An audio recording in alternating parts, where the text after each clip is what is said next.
आज भगवत गीता के दूसरे अध्याय का 7वां श्लोक है।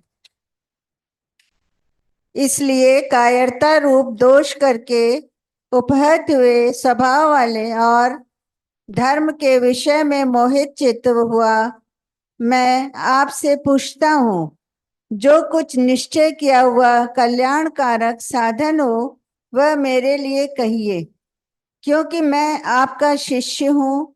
इसलिए आपके शरण वे मेरे को शिक्षा दीजिए, क्योंकि भूमि में निष्कंटक धन धान्य संपन्न राज्य को और देवताओं के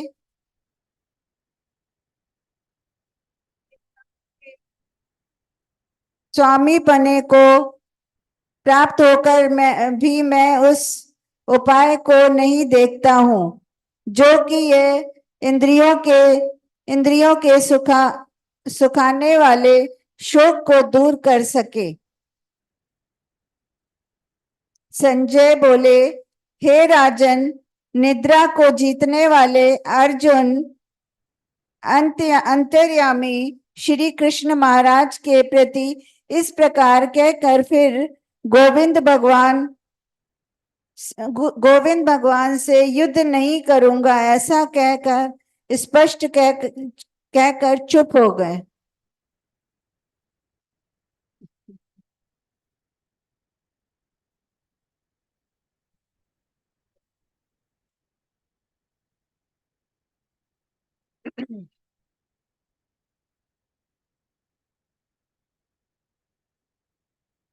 चलिए 7वां आ गया। इसमें अब यहाँ इसी श्लोक में अर्जुन की शरणागति दिख रही है। अभी तक तो ये अपनी बात किए जा रहे थे, अपने ही अहंकार को आगे रख रहे थे, अपने को ही सही सिद्ध कर रहे थे। ये मनुष्य का स्वभाव होता है, वो कभी भी अपने को कम नहीं समझता। अपनी कमजोरियों को, अपनी गलतियों को वो अपने अहंकार से ढक के रखता है। पर इस श्लोक में देखिए, अब उसको थोड़ा थोड़ा समझ में आ रहा है। इतनी देर से तो अपनी बात कर रहा था, अब इसका थोड़ी सी नम्रता इस श्लोक में दिख रही है। इतना अच्छा बोला है कि इसलिए कायरता रूप दोषों से उपहत हुए स्वभाव वाला, क्योंकि कृष्ण उनको कायर बोल रहे हैं। ये जो कार्य दोष बोल रहा है, इसके कई चीज अर्थ बताए इन्होंने। इसका पहला है कृपणता, दूसरा है दुर्बलता, तीसरा है विवेक शून्यता, चौथा है बुद्धि दोष,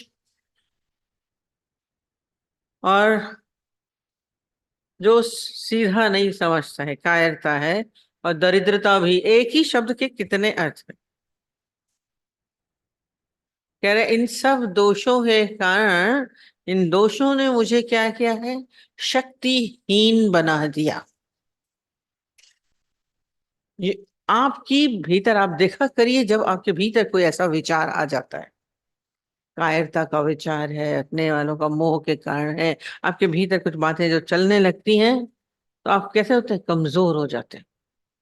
तो ये जो कमजोरी इस समय अर्जुन को समझने में आ रही है, तो कह रहा है मैं ये सब कमजोरियां मुझे क्या कर रही हैं, शक्तिहीन कर रही हैं, शिथिल किया है,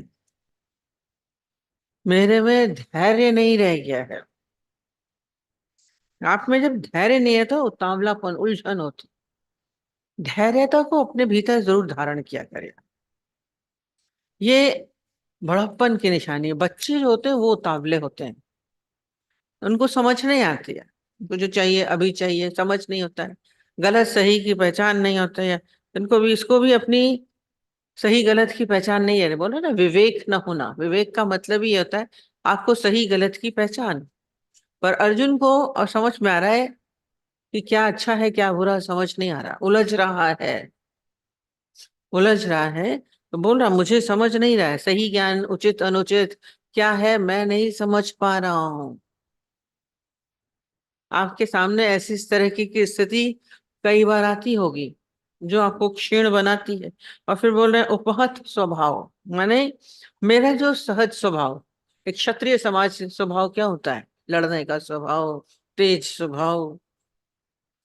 और यदि आप कमजोर हो रहे हैं तो क्या हो गए, तो मेरा ये मेरा स्वभाव क्या है, जो मेरा ओरिजिनल स्वभाव है वो ढक गया है इन दोषों की वजह से, मेरी ओरिजिनलिटी खत्म हो गई। क्या बोले उपहात स्वभाव, अपना माने ये ढक गया है, ढक गया है माने दूषित हो गया है।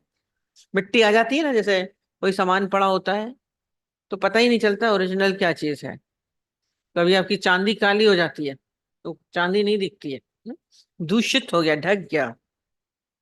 या कभी कभी होता है नष्ट हो गया, वो बहुत माने नष्ट हो जाना भी होता है। जो ओरिजिनल स्वभाव है, क्षत्रिय है, तेज वाला है, वो नष्ट हो गया। इतना बुद्धिमान, इतना धनुर्धारी, समझ कह रहे मेरी बुद्धि की क्षीण हो गई, बुद्धि मेरे को समझ नहीं आ रहा, विवेक नहीं रह गया है। इस श्लोक में अब उसको अपनी कमियां नजर आ रही हैं, वो एक एक करके गिना रहा है। मैं कर्तव्य विमूढ़ हो गया हूं।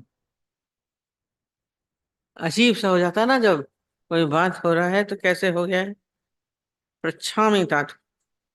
अब इससे मतलब क्या कह रहे हैं, अब मैं आप ही से पूछ रहा हूँ, प्रच्छामि मैंने अब मैं आपसे पूछ रहा हूँ। आप पूछते कब हैं, मन बड़ा चतुर है। एक तो जब आपको आता नहीं है तब, और दूसरा जब आप किसी दूसरे को अपने से ज्यादा समझदार बड़ा समझते हैं, तो इसलिए कह रहे हैं आपसे पूछ रहे हैं,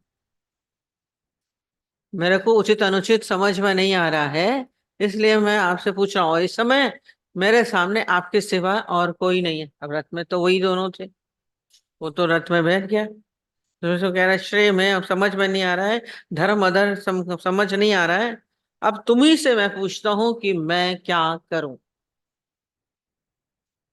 इस समय अब सलाह ले ले रहा है, अब तक तो सीधा ले चलो, बीच में नहीं युद्ध करूंगा। अब एक तरफ तो उसको ये लग रहा है कि हाँ मैं क्षत्रिय हूं, मुझे युद्ध करना चाहिए, दुविधा हो गई ना। दूसरी तरफ उसको अपने भाई बंधु दिख रहे हैं।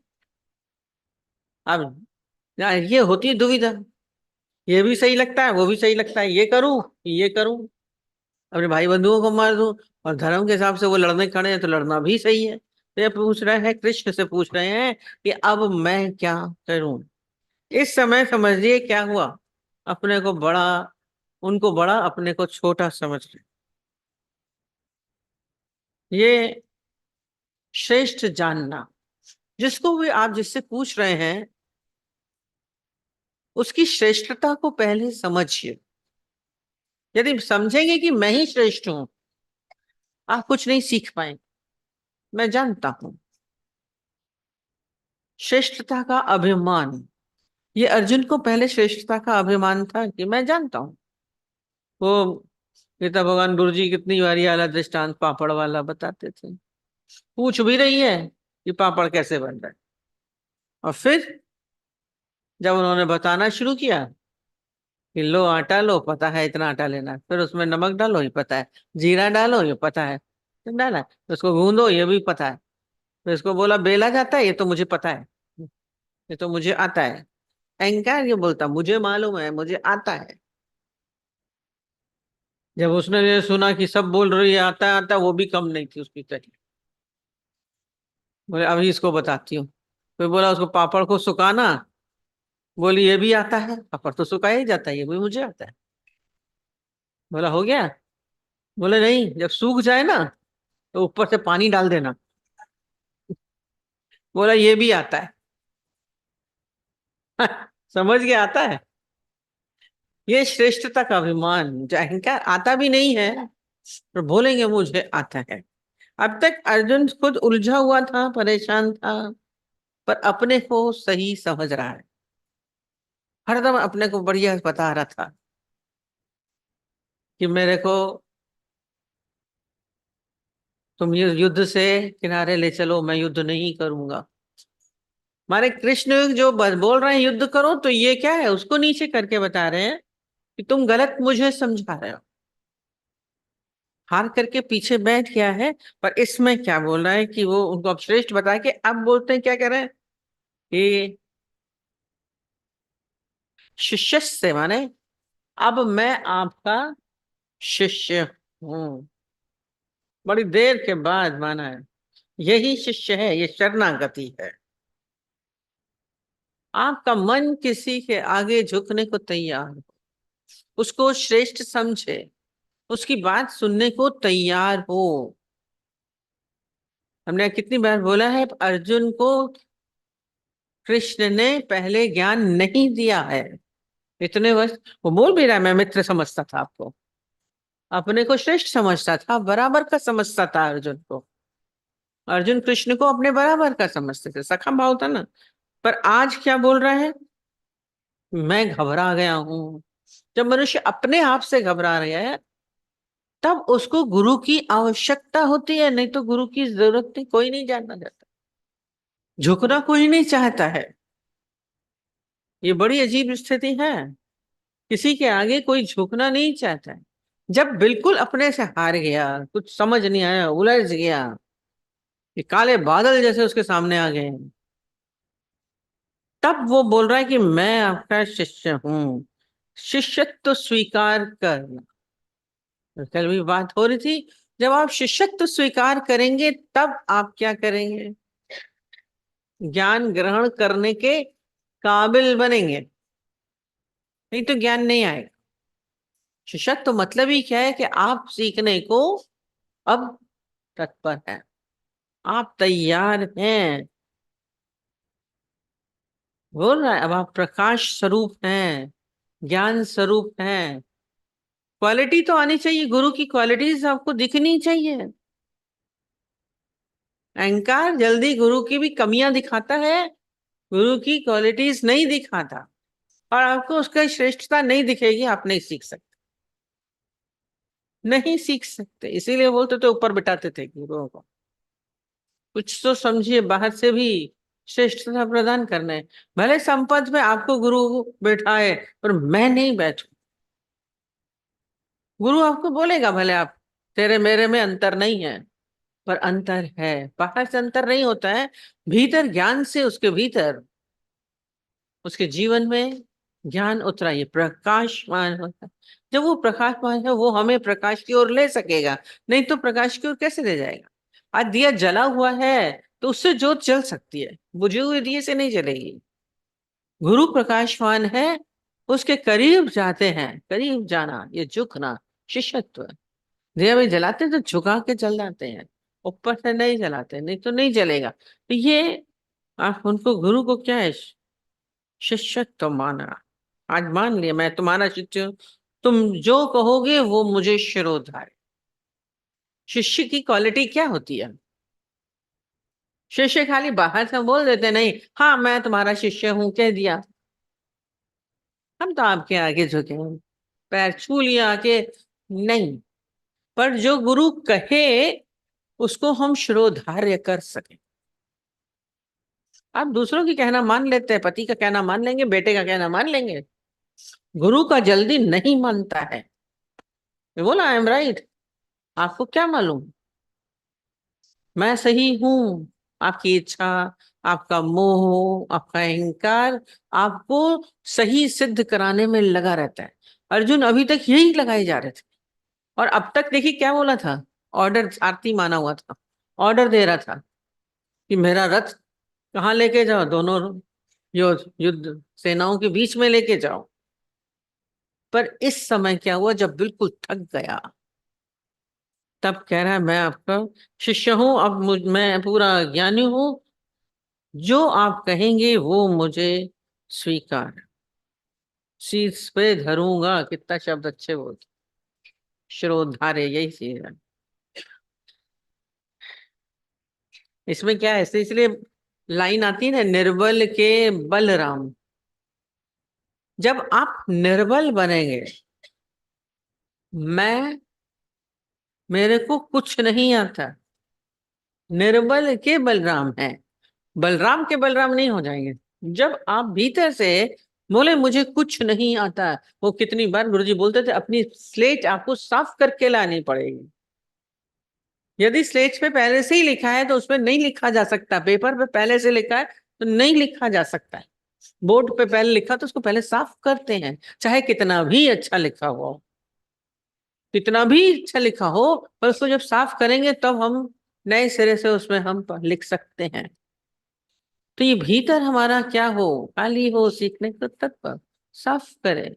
इसीलिए वो वाला दृष्टांत चलता है ना कि जो वो हारमोनियम सीखने आया था उसने लिखा जो बिल्कुल नहीं जानता है उसकी 100 रुपए, जो थोड़ा जानता है उसकी 200 रुपए, जो उससे ज्यादा सीखा हुआ है उसकी 500 रुपए। बोले ये क्या है, जो ज्यादा जानता है उसको तो फीस कम होनी चाहिए। बोले नए सिरे की आप ज्यादा ले रहे, कम ले रहे हैं। बोले सही है। बोले तुम लोग जल्दी सीख ही नहीं पाओगे जो थोड़ा भी सीख के आए। जो थोड़ा सा भी जानता है अपने भीतर, जो बोलेगा मैं जानता हूं, उसको रब करने में टाइम लगता है। जो पुरानी स्लेज है ना, पुराना अहंकार, पुराना ज्ञान, पुरानी समझ। दादाजी बोलते थे जो आप वेद शास्त्र सब पढ़ के आए हो ना, सब पानी में डाल के आओ। एक पूरी कथा सुनाते सूफी संत ने, पूरी किताबें उसकी नदी में डलवा दी थी। जब तक आपका भीतर वाला पूरा अंतःकरण खाली नहीं होता है, साफ नहीं होता है, तब तक आप सीखने के काबिल नहीं हैं। अपने को बिल्कुल छोड़ दीजिए। जैसे एक शिशु बिल्कुल छोड़ देता है ना बच्चा माँ के हवाले, वो माँ के हवाले होता है। भूख लग रही है, रो रहा है, माँ खिलाएगी, वो जानती है अब इसको क्या जरूरत है। उसकी बीमारी को जानती है, उसके दर्द को जानती है, उसकी तकलीफ को जानती। कब जानती? जब बच्चा असहाय होकर छोड़ता है। हम रोज बोलते हैं शरणागति क्या है, जो असहाय अवस्था। बच्चे की तरह छोड़ दिया, नहीं बोलेगा मुझे भूख लगी है, माँ खुद समझती है छोटे बच्चे की स्थिति। और फिर देखिए कितनी बड़ी बढ़िया बात होती है कि यदि बच्चा बीमार होता है, बच्चा बीमार होता है तो क्या होता है? बच्चे को दवा नहीं दी जाती है, जो छोटा फीड करता है, माँ को दवा दी जाती है। माँ को दवा दिया जाता है कि माँ ने कुछ खट्टा मीठा खाया है, गला इसलिए बच्चे का तकलीफ पा रहा है, इसलिए बुखार उसको हुआ है। प्रॉब्लम किसकी हो जाती है?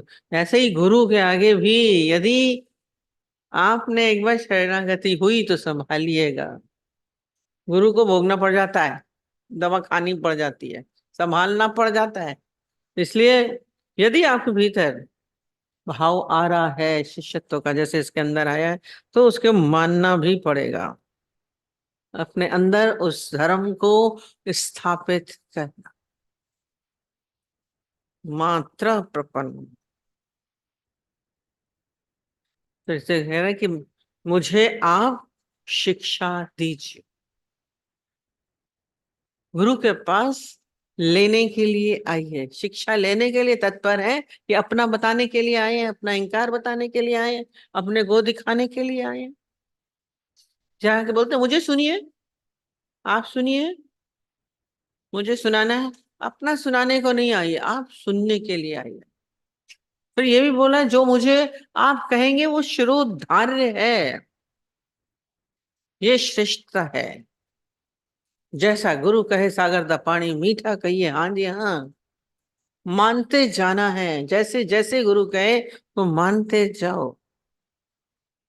आज अर्जुन उस अवस्था में आया है, धीरे धीरे आता है। ये जब ये भी बहुत मुश्किल से आया, जल्दी नहीं आता है। शिष्यत्व से बोलते हैं गुरुओं को शिष्य नहीं मिलते, जब बोलते हैं क्यों, जब पूरा बुरी तरीके से संकट में आ गया, बुरी तरह उलझ गया है, तब वो साथ में रहते हुए भी उलझ रहा है। गुरु सामने खड़ा है, कृष्ण भगवान सामने खड़े हैं, तब भी संकट में पड़ा हुआ है। भीतर वाला हर समय अहंकार आपको संकट में डालता है। बोलो तो मुझे बहा बहा बहा तो दो, कुओं में गिर गया, कंजूस देता नहीं है। वो बोले बहा दो निकालू, बहा दो निकालू, देता नहीं है। उसने बोला महाकंजूस है, इसका बोला लो।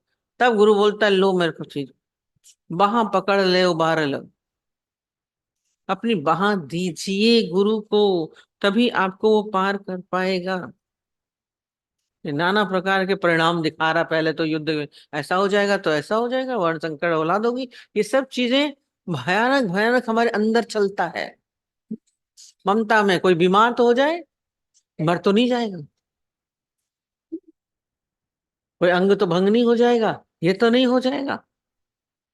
चल पाएगा कि नहीं चल पाएगा। आपके अंदर हर समय गलत गलत खराब खराब भीतर चलता है। हर समय दुविधा में चलते हैं, आप क्या करें क्या नहीं करें।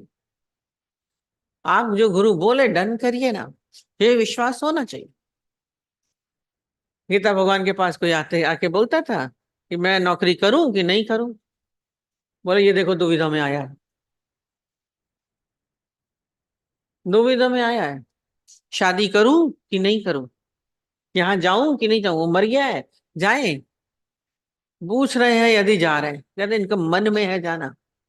शादी करें, इसकी इच्छा है शादी करें, नौकरी करें तो करने।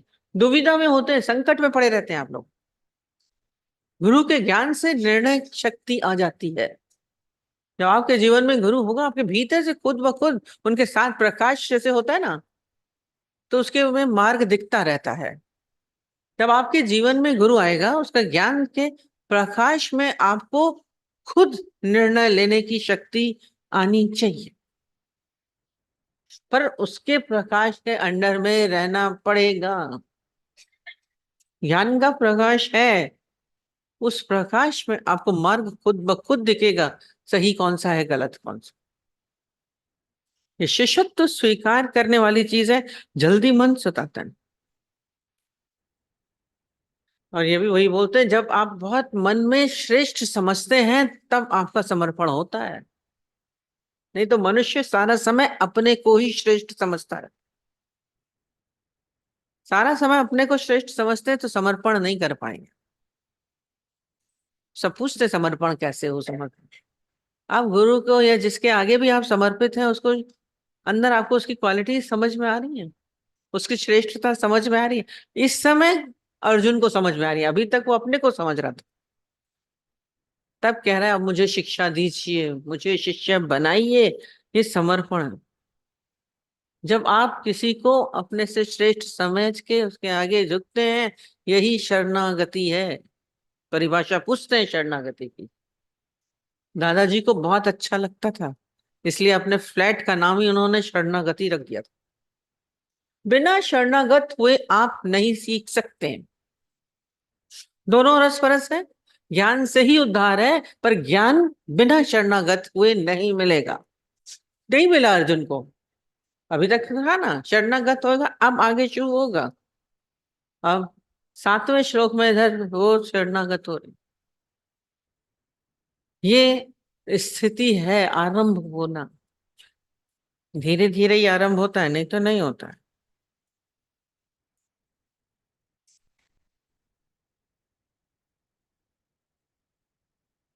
अभी आठवां है, क्योंकि भूमि में निष्कंटक धन धान्य संपन्न राज्य को और देवताओं के स्वामी पने को प्राप्त होकर भी मैं उस उपाय को नहीं देखता जो मेरी इंद्रियों के सुखाने वाले शोक को दूर कर सके। इतना शब्द कैसे बोले हैं। जब आप बहुत ज्यादा शोक में, बहुत ज्यादा दुख में होते हैं, ये उस कंडीशन को बता रहे हैं। कौन सी कंडीशन होने लगती है, आपका पूरा शरीर क्या हो जाता है, मतलब निचुड़ गया बिल्कुल। ये बोले इंद्रियों को सुखा देने वाले, तो बोलते हैं हमारा मन हृदय सिकुड़ गया, मेरा अंदर अल्लाह सिकुड़ गया। जब बहुत शोक में होते हैं, कोई आपका प्रिय चला जाए या दुख हो या किसी ने कुछ कहा हो या बच्चे कुछ ऐसा व्यवहार करते हैं, हम देखते हैं आकर के सब मुंह में ऐसी बातें करते हैं अहंकार में, मेरे भाई ने ऐसा मुझे जवाब दिया, मुझे ऐसा बोला। परिवार में उसमें आपका ऐसे ही सिकुड़ता है। बोल रहे हैं इंद्रियों को सुखाने वाले को शोक को दूर करते हैं। इस समय अर्जुन की यही स्थिति है, मोहग्रस्त हो रहा है, अपने भाई बंधुओं को देख रहा है, प्लस दुविधा है, संकट है, हालत खराब। इसलिए वो बोला है, भूमि में निष्कंटक धन धान्य संपन्न राज्य को। कितना भी धन मिल जाए मेरे को, कितना भी भूमि मिल जाए, पूरे देवताओं के स्वामी पने को प्राप्त होकर भी मैं उस उपाय को नहीं देखता। कहना ये सब मिल जाए, चाहे स्वर्ग मिल जाए, चाहे देवता मिल जाए, पर मेरे इस तकलीफ को कोई दूर नहीं कर सकता। आप मेरे इस शोक को दूर करिए। अब ये क्या दिख रहा है? इसमें ये आस्था दिख रही है, इसमें अर्जुन की श्रद्धा दिख रही है। अब उसको चारों तरफ और कोई नहीं दिख रहा है कि इतनी तकलीफ को मेरे कौन दूर कर सकता है, और कोई नहीं दूर कर सकता। जब आपके अंदर ऐसी श्रद्धा होगी, इतना भाव होगा, तब आप सीख सकते हैं। वो बोल रहा है, तभी बोल रहा है कि ये सब मेरे को नहीं सुख दे पाएगा, धन मुझे सुख नहीं दे पाएगा, भूमि हमें सुख नहीं दे पाएगी, ये इतने सारे स्वर्ग की जितनी चीजें हैं वो मुझे सुख नहीं दे सकती। आप जब बहुत कष्ट में होते हैं, बहुत दुख में होते हैं, क्या करते हैं? अगर आपके सामने कोई रखे बढ़िया से बढ़िया आपकी पसंद की चीज, उठा के फेंक देंगे, कहेंगे ये खा लो, तुम नहीं जाओ खाओ। सामान पहना दे, कोई साड़ी वाड़ी दे, बढ़िया चीज आपकी पसंद की चीजें उठा के फेंकते हैं जब आप कष्ट में होते हैं, दुख में। तो बोले ये सब चीजें क्या हो जाती हैं? सब बेकार हो जाती है। स्वर्ग का सुख भी आपके उस शोक को दूर नहीं कर पाता है। ये शोक कौन दूर करता है? भगवान करता है। गुरु के ज्ञान से दुख की निवृत्ति होती है। वस्तुओं के प्राप्त होने से दुख की निवृत्ति नहीं होगी। पदार्थों के मिलने से सुख की प्राप्ति नहीं होती है। आपकी अनुकूल चीजें आपको प्राप्त हो जाए, तब भी आपके अंदर आपकी पीड़ा को कोई नहीं खत्म कर पाता है। एक गुरु में सामर्थ्य है, एक भगवान में सामर्थ्य है, जो इस आपकी पूरी इंद्रियां उसमें होती हैं, आंखें जलती रहती हैं, हृदय में देखिए हार्ट बीट तेज हो जाती है, और बोला कांप रहा है, कमजोर हो जाते हैं, क्षीण हो जाते हैं। डॉक्टर्स भी इलाज नहीं कर पाते, क्योंकि ये तो मानसिक रोग है ना। इसमें अर्जुन क्या है? मानसिक रोगी है। मानसिक रोग, मानसिक रोग को कौन ठीक कर सकता? केवल ज्ञान के विचारों से ही ये ठीक हो सकता है। ज्ञान के विचार वो भी कौन लेगा? जो शरणागत होगा, जिसने शिष्यत्व स्वीकार किया होगा। हमसे लोग बोलते हैं आप क्यों नहीं, आप ठीक कर दीजिए, ऐसे थोड़ी ना ठीक हो जाएंगे। वो तैयार है अगला, अभी बोल रहे हैं ज्ञान के हिसाब से। ज्ञान के शब्द को आपको ठीक नहीं कर सकते, आपका जो समर्पण भाव है वो ठीक करेगा। और पूछे तो दे वाली चीज है। मुझे बोलते थे पूछे तो दे, गुरु भी ऐसे कैसे डाल देगा? जब पूछेगा, आज वो स्वीकार कर रहा है तब वो मान रहे हैं, नहीं तो नहीं मानते।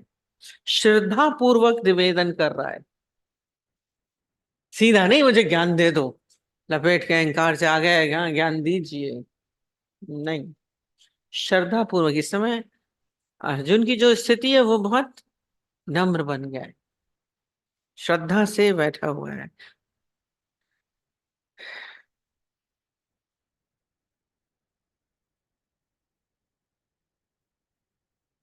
आपको ज्ञान देखिए समझ में जब आता है, जैसे पानी ऐसे पड़ा रहता है तो कोई वैल्यू नहीं होती है, पानी है, कोई मूल्य भी नहीं होता पानी का। और जब आपको बहुत प्यास लगी हो, तब आपको लगता है कि हाँ, तब पानी की वैल्यू होती है। ठंडक मिली, कितनी देर से पानी के ढूंढ रहे थे, पानी नहीं था। कितनी भीतर से एक ऑर्डिनरी पानी के आपको उसका मूल्य दिखता है जब आपको उसकी आवश्यकता होती है। खाने की भी मूल्य तब होता है जब आपको भूख होती है। खाना पड़ा रहे, भूख नहीं है तो बेकार है। बीमार के आगे 56 प्रकार का भोजन रख दो, बीमार के आगे आएगा, कोई मूल्य नहीं होता। बोलते हैं इसलिए प्यास जगाओ, कितनी बार बात चलती है। इस ज्ञान की हमारे भीतर प्यास जगने जाए। उपजे चाह साध के संग, और ये प्यास भी उठती कैसे है? साध संगत के बीच में। हमारे ज्ञान की हमारे अंदर चाह है भीतर। जब आपके भीतर चाह होगी तो आप ढूंढेंगे। प्यास लगती है तो प्यासा कुएं के पास जाता है, कुआं थोड़ी ना जाता है। गुरु दे दे, गुरु तो बैठा है, वो तो भरा ही हुआ है, कुआं तो भरा हुआ है ज्ञान पानी से। जब आपको प्यास होगी झुक के आप लेंगे। गुरु को तो पूरा ज्ञान से भरा है, कृष्ण तो पहले से ही ज्ञान से परिपूर्ण थे। कृष्ण के अंदर ये थोड़ा ना था कोई, उसको कोई डर लग रहा था, उसको कोई कायरता थी क्या, उसके अंदर मोह था। अपने तो रिश्तेदार उनके भी थे, ना ही उसको कुछ चाह थी। तो कृष्ण निडर खड़े हैं, पर क्योंकि वो ज्ञान में है। ये है प्यास, पानी उनके पास है, ज्ञान ज्ञानू के पास ऑलरेडी होता है। और शिष्य को चाहिए, जब वो जाएगा श्रद्धा पूर्वक बोलेगा। ये झुक के पानी लेते हैं ना सुराही, और उसका दृष्टांत बताते हैं। कटोरी बोली, मुझे तो तूने पानी दिया ही नहीं सुराही को। दृष्टांत सुन लेते हैं, पर ऐसा है तो सबको पानी पिलाती रहती है, मुझे नहीं पिलाती। लगता है उसको। कितना अच्छा जवाब दिया सुराही ने कि मैं तो तैयार रहती हूँ हरदम, और तू देख तू कहाँ बैठी है, तू मेरे सर पे बैठी हुई है, कैसे तेरे को पानी दूं। कटोरी ऊपर ढकी हुई थी, तू मेरे सर पे बैठी है तो कैसे तुझे पानी पिलाऊं, तेरी प्यास कैसे बुझाऊं। पास में रहते हुए भी आपकी प्यास नहीं बुझेगी, ज्ञान में आपके भीतर नहीं जाएगा। सालों के साल पड़ी कटोरी उसके ऊपर, पानी भरता है उसमें नहीं भरता। रहिए आप गुरु के पास सालों, सब कहते हैं इतने सालों से हो रहे, उसका तो परिवर्तन ही नहीं आया, वो चेंज ही नहीं हुआ, के हम लोगों से बोलते हैं। जो सर पे बैठा हुआ व्यक्ति उसको कैसे चेंज करेगा। झुकना चाहता नहीं है, बाहर से नहीं, भीतर मन झुकना चाहिए। हमारा भीतर वाला शिष्यत्व स्वीकार करे। अर्जुन स्वीकार कर रहा है, श्रद्धा पूर्वक बोल रहा है, नम्रता पूर्वक बोल रहा है, अहंकार से नहीं बोल रहा है। बोले आपको तो झुकना पड़ेगा।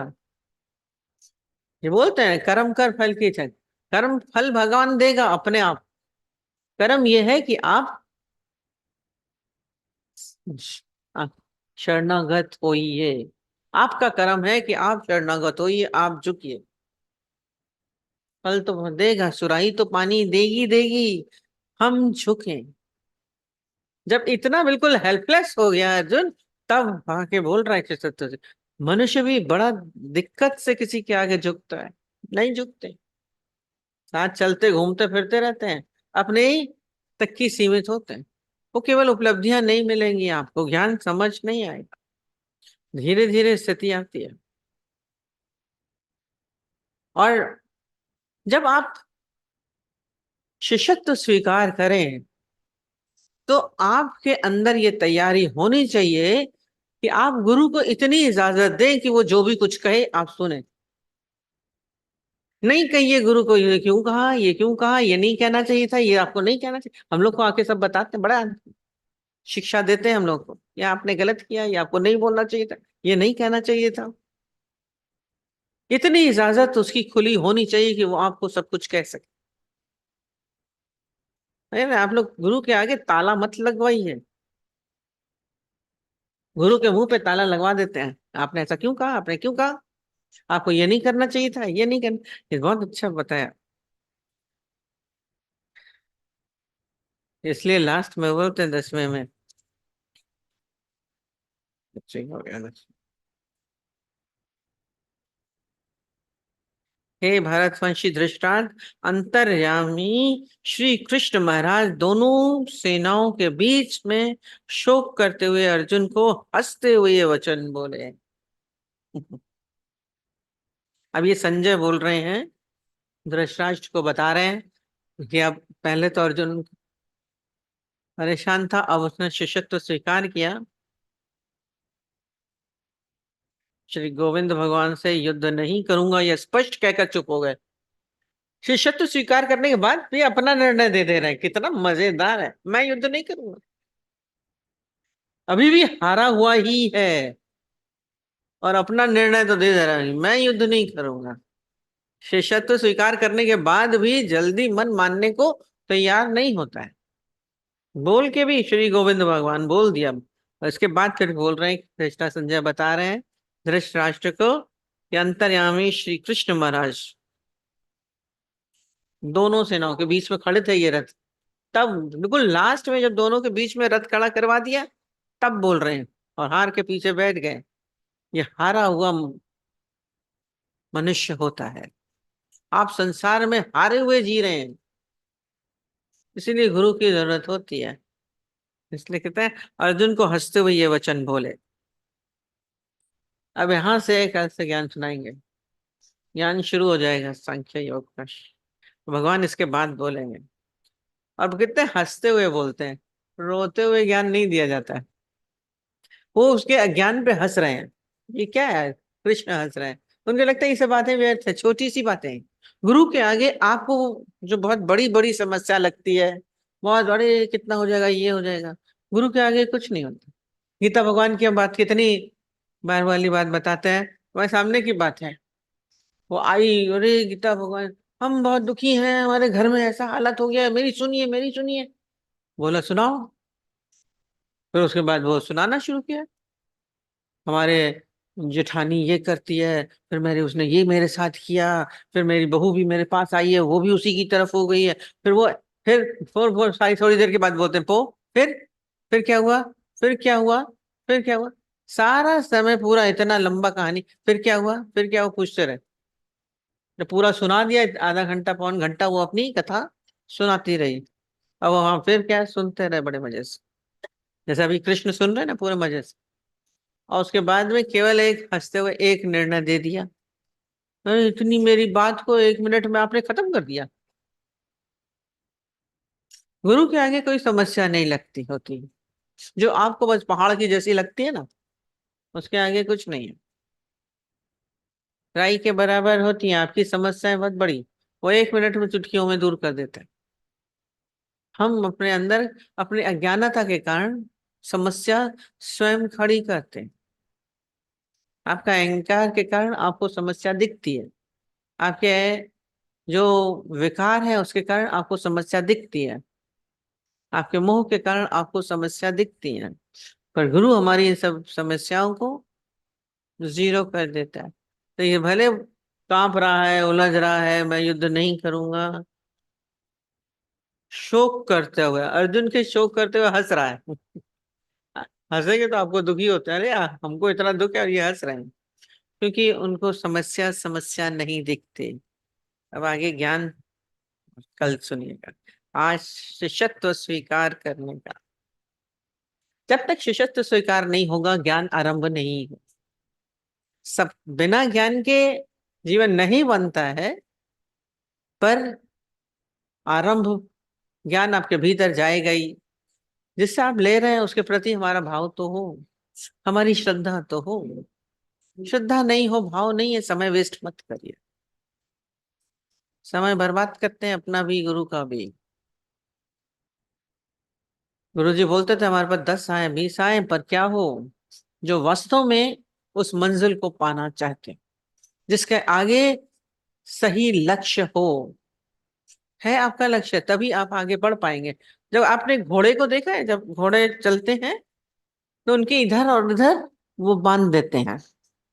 क्यों बांधते हैं, कभी सोचा है आपने? नहीं सोचते। हम्म। क्या हो, माने सीधा खाली जहां उसको चलना है वही देखे। इधर उधर देखेगा तो क्या देखेगा, घास देख ली, चीजें देख ली, गिरेगा, गिरेगा।